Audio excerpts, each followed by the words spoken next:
Hello students. तो आज की वीडियो में हम लोग डिस्कस करने वाले हैं कि IOQM क्या होता है, साथ ही में इस एग्जाम को कौन कौन दे सकता है और साथ ही में इस एग्जाम को देने के फायदे क्या क्या हैं। तो आइए इस वीडियो को स्टार्ट करते हैं। तो सबसे पहले let me introduce myself.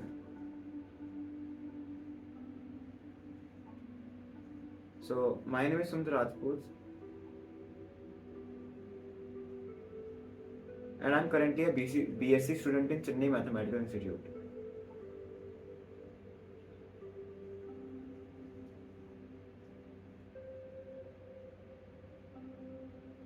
सो चेन्नई मैथमेटिक्स इंस्टीट्यूट क्या करता है कि वो एक ही साथ दो कोर्सेज में आपको ऑनर्स डिग्री प्रोवाइड करता है। वो मैथ्स या फिजिक्स हो सकता है या मैथ्स या CS हो सकता है। तो ये दो ऑप्शंस होते हैं BSc के टाइम पे, अगर आपको एक ऑनर्स डिग्री चाहिए दो कोर्सेज में तो।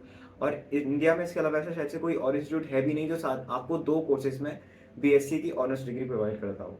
तो ये किसका प्लस बेनिफिट है। साथ ही में मैंने प्री RMO/RMO क्वालिफाई किया था 2019 में। And I also qualified IOQM in 2021, also Zonal Informative Olympiad in 2021 only. सो हम ZIO के बारे में कभी और डिस्कस करेंगे किसी और वीडियो में, बिकॉज ये कंप्यूटिंग की ओलंपियाड का फर्स्ट स्टेज होती है इस वजह से। ओके, तो सबसे पहले हम ये देखेंगे कि कौन कौन इस एग्जाम को दे सकता है। तो जो IOQM होता है वो फर्स्ट स्टेज होता है इंटरनेशनल मैथमेटिकल ओलंपियाड के लिए इंडिया की। ओके, तो इसको क्लास 8 से लेके 12 तक के स्टूडेंट्स दे सकते हैं।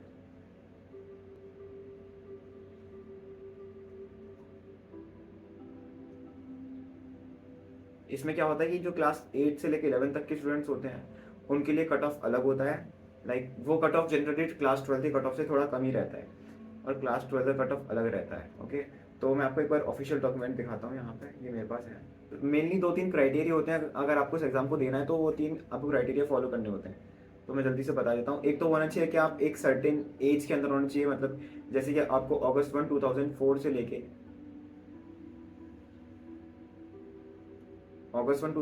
लेके January 1 2011 के बीच में आपको बॉर्न हुआ होना चाहिए।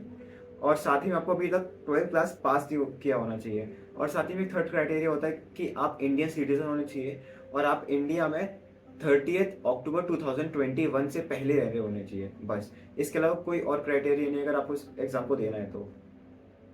ओके, तो यहाँ पे क्या होता है, ये एग्जाम दो कैटेगरीज में डिवाइड हो रहा है। कैटेगरी ए क्लास 8 से लेकर 11 तक की होती है, कैटेगरी बी होती है क्लास 12 की। तो यहाँ पे कैटेगरी का लिखा हुआ है और आपको एटलीस्ट 10 मार्क्स स्कोर करने पड़ते हैं, 10 मार्क्स से 10%, अगर आपको इस एग्जाम को क्वालिफाई करना है। ये जरूरी नहीं है कि अगर आप 10 मार्क्स लाएंगे तो आप क्वालिफाई कर जाएंगे, ऐसा नहीं है। आपको एटलीस्ट 10 मार्क्स लाने पड़ेंगे अगर आपको क्वालिफाई करना है तो। अब पहले क्या हो, जब प्रीआरएम हुआ करता तब क्या हुआ करता था कि बहुत सारे स्टेट्स का जो कट ऑफ है वो 2 नंबर, 4 नंबर, 6 नंबर भी जाता था। तो उसमें कोई मतलब नहीं रहता था, वो बच्चे बहुत ज़्यादा वीक होते थे RMO देने के लिए। तो इस वजह से ये उनकी तरफ से एक इनिशिएटिव है कि आपको 10% मार्क्स एटलीस्ट स्कोर करने पड़ेंगे अगर आपको इस RMO क्वालिफाई करना है तो। ये देखिए, 10% marks of total marks of the IQM 2023 paper आपको लाने पड़ेंगे क्लास 8 से लेकर 11th के बीच में, और साथ ही में 10% लाने पड़ेंगे क्लास 12th में। तो इसमें क्या होता है कि टोटल 200 स्टूडेंट्स हर रीजन से क्वालिफाई करते हैं कैटेगरी ए में, 40 स्टूडेंट्स क्वालिफाई करते हैं कैटेगरी बी में, और साथ ही में 5 गर्ल्स क्वालिफाई करती हैं गर्ल्स कोटा के through. Okay, 200 students from category A, 40 students from category and 5 from girls quota. तो ये चीज़ थी। और साथ ही में अगर आप 10% मार्क्स स्कोर करते हैं एटलीस्ट, तो आपको एक सर्टिफिकेट मिलेगा कि आपने IOQM अपीयर की हो। और मतलब अगर आपके 10% से कम होते तो आप इस एग्ज़ाम को देने की, मतलब आपको ये सर्टिफिकेट नहीं मिलता है। बेसिकली ये चीज़ होती है। तो आइए इस एग्ज़ाम के बेनिफिट्स के बारे में जान लेते हैं। तो जो ये एग्ज़ाम होता है वो कई सारी स्टेजेस में कंडक्ट किया जाता है। तो फर्स्ट स्टेज होती है IOQM। तो क्या हुआ करता था कि कोविड से पहले इसका नाम था प्रियारमो, कोविड के टाइम पे इसका नाम चेंज करके IOQM रख दिया गया था। तो अब इसका नाम IOQM ही कर दिया पर्टिकुलरली, तो हम इसको IOQM/प्रियारमो करेंगे। जो सेकंड स्टेज होती है वो होती है RMO। तो जो इसका रीजन था कि इसका नाम प्रियारमो हुआ करता था। प्रियारमो क्या होता है, pre regional mathematical olympiad. Pre stand करता है RMO से पहले वाला एग्जाम, प्री, जो मतलब RMO आप देने के लिए एलिजिबल हो या नहीं उसको चेक करने के लिए होता है। तो सेकंड स्टेज होती है RMO, थर्ड स्टेज होती है INMO, INMO। INMO के बाद होता है IMO TC, IMO training camp, और लास्ट स्टेज होती है IMO। तो IOQM में क्या होता है कि हर रीजन से 200 स्टूडेंट्स क्वालिफाई करते हैं, 200 प्लस 40 प्लस 5, 245 स्टूडेंट्स क्वालिफाई करते हैं हर रीजन से, जो RMO देने के लिए एलिजिबल होते हैं।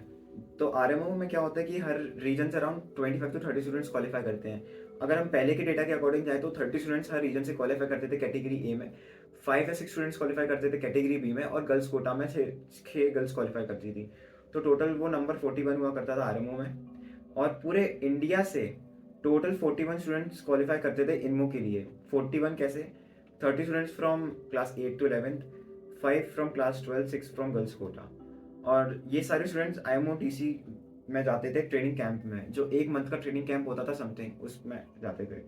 और उस ट्रेनिंग कैंप में क्या होता था कि 2 मॉक टेस्ट हुआ करते थे 3-3 क्वेश्चन के। तो जो उस मॉक टेस्ट में टॉप 6 स्टूडेंट्स आते थे वो IMO देने के लिए जाते थे।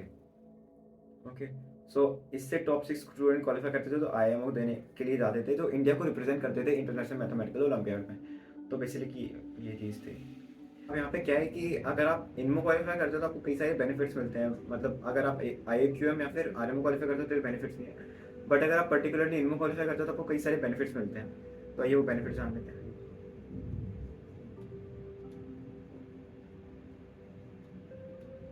ओके, तो अगर आप इनमो क्वालिफाई करते हो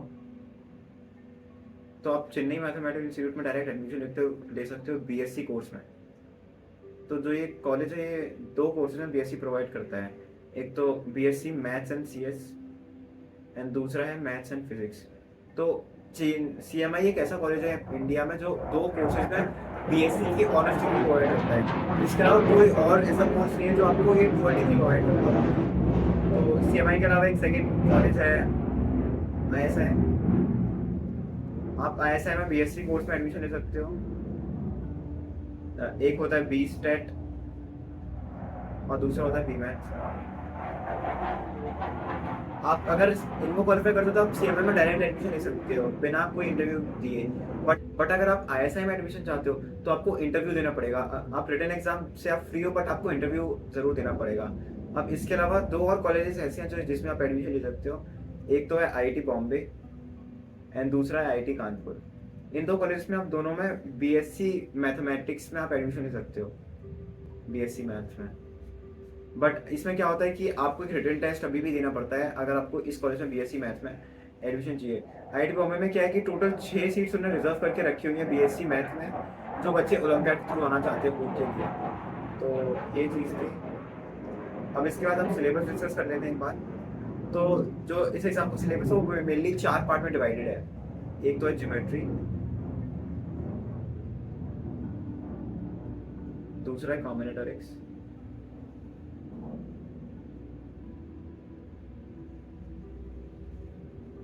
तीसरा है नंबर थ्योरी,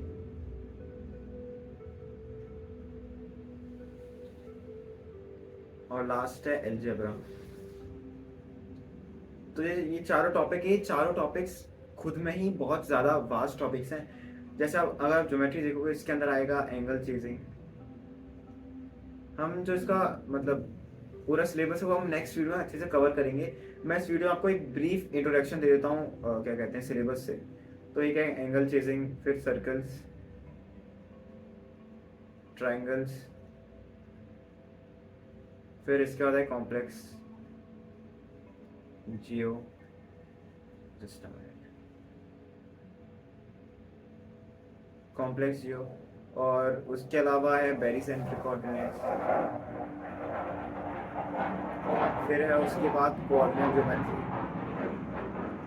तो ये चीज़ है ज्योमेट्री के अंदर। इसके अलावा और भी चीज़ें हैं बट यही मेन टॉपिक्स होते हैं। आपको ये सारा पढ़ने की ज़रूरत भी नहीं है अगर आप IUQM क्वालिफाई करना चाहते हो। अगर आप इतना पार्ट पढ़ोगे, सिर्फ इतना, वो भी काफ़ी है। मतलब ये बाकी सारी चीज़ें RMO और इनमो के लिए काम आती है मेनली। उसमें भी मतलब अगर आपको कोई क्वेश्चन होता है जो जल्दी सॉल्व करना होता है, लाइक छोटा सॉल्यूशन चाहिए होता है, तो आप इन सारी अप्रोचेस को यूज़ कर सकते हो। मतलब ये अप्रोचेस हैं, complex geometry, barycentric coordinates and coordinate geometry, ये सारे कुछ पर्टिकुलर क्वेश्चंस में ही काम आते हैं। लेकिन अगर आप एंगल चेजिंग, सर्कल्स और ट्राइंगल्स पे अगर अच्छी कमांड कर लेते हो तो वो आपको हर एक क्वेश्चन में बेनिफिट देगी। इसके अलावा एक क्या कहते हैं कॉम्बिनेटोरिक्स, इसके अंदर आपका आएगा काउंटिंग, काउंटिंग के अंदर परम्यूटेशन एंड कॉम्बिनेशंस, और इसके अलावा है पिजनहोल प्रिंसिपल, फिर रिकरेंस रिलेशन, जनरेटिंग फंक्शंस, और भी बहुत सारे टॉपिक्स। और उसके अलावा फिर नंबर थ्योरी में आएगा remainder theorem, Chinese remainder theorem, और उसके अलावा फिर शर्ट्स वगैरह हैं इसके अंदर। फिर एलजेब्रा के अंदर है पॉलीनोमियल्स, क्वाड्रेटिक इक्वेशंस, और फिर डाइफेंटाइन इक्वेशन, और भी बहुत सारी चीज़ें। तो हम इसका सिलेबस नेक्स्ट वीडियो में बहुत ज़्यादा डिटेल में कवर करने वाले हैं। तो फिर इस वीडियो के लिए इतना ही, थैंक यू।